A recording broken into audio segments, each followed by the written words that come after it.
Welcome to our channel. Today we how to log into Ecobee Premium for energy reports in comfort, detailed guide step by step clearly. Open your web browser and go to the Ecobee website. Locate the login button on the top right corner of the home page. Click on the login button to begin the process. Enter your registered email address in the first field. Input your password in the second field. Make sure to check the Remember Me box if you wish to stay logged in on this device.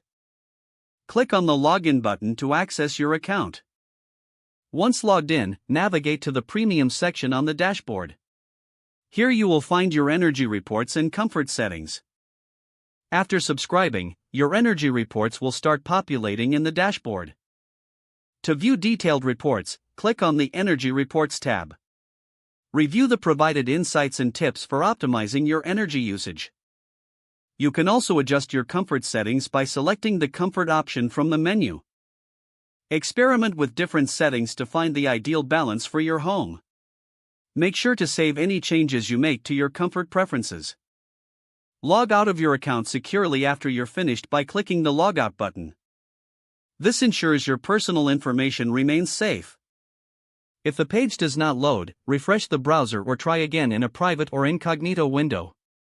Make sure you are using the correct email address, then retype it carefully to avoid small typos.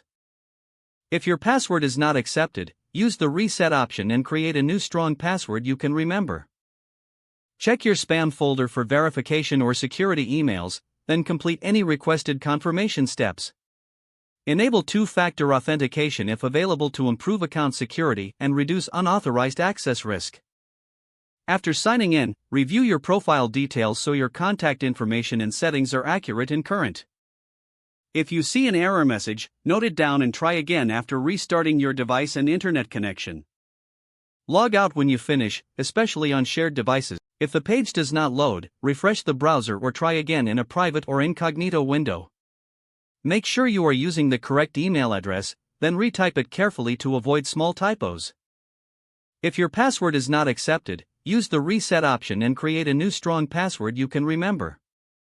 Don't forget to like this video and subscribe to our channel for more step-by-step tech guides.